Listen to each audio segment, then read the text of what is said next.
फिर रंग लाई मोदी सरकार की विदेश नीति, ईरान ने 5 भारतीय नागरिकों को किया रिहा। केंद्र की नरेंद्र मोदी सरकार की विदेश नीति फिर एक बार रंग लाई है। ईरान में भारतीय दूतावास ने कहा कि तेहरान द्वारा जब्त किए गए इजरायली जहाज पर सवार 5 भारतीय नाविकों को गुरुवार को रिहा कर दिया गया है। वे अब ईरान से बाहर निकल गए हैं। भारतीय दूतावास ने उनकी रिहाई के लिए ईरानी अधिकारियों को धन्यवाद दिया है। विदेश मंत्रालय के आधिकारिक प्रवक्ता रणधीर जायसवाल ने कहा, MSC एरिच पर सवार 5 भारतीय नाविकों को आज शाम रिहा कर दिया गया और वे ईरान से चले गए।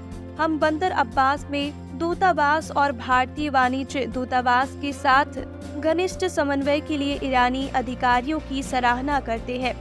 इजराइल से जुड़े मालवाहक जहाज को 13 अप्रैल को ईरान ने जब्त कर लिया था, जिसमें 17 भारतीय नागरिक सवार थे। ईरान की Islamic revolutionary guard corps navy ने होर्मुज डमरू मध्य के पास कंटेनर जहाज को जब्त कर लिया। MSC एरिच को आखिरी बार 12 अप्रैल को दुबई के तट से तोर होर्मुज जल डमरू मध्य की ओर जाते हुए देखा गया था। इससे पहले केरल के त्रिशूर की एन टीसा जोसेफ 18 अप्रैल को सुरक्षित रूप से अपने देश लौट आई थी। विदेश मंत्रालय ने कहा था कि 17 भारतीय चालक दल के सदस्यों में से एक सुरक्षित रूप से भारत लौट आई है और अन्य सुरक्षित है।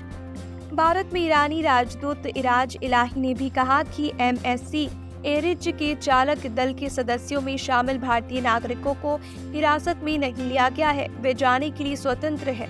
कंटेनर जहाज की जब्ती के मद्देनजर विदेश मंत्री एस जयशंकर ने अपने ईरानी समकक्ष हुसैन अमीर अब्दुल्लाहियन से बात की, जिसमें 17 भारतीय चालक दल के सदस्यों की रिहाई का मुद्दा उठाया गया। अमीर अब्दुल्लाहियन ने कहा, जहाज ने ईरान के क्षेत्रीय जल में अपने करार को बंद कर दिया और नेविगेशन की सुरक्षा को खतरे में डाल दिया। न्यायिक नियमों के तहत हिरासत में लिया गया है।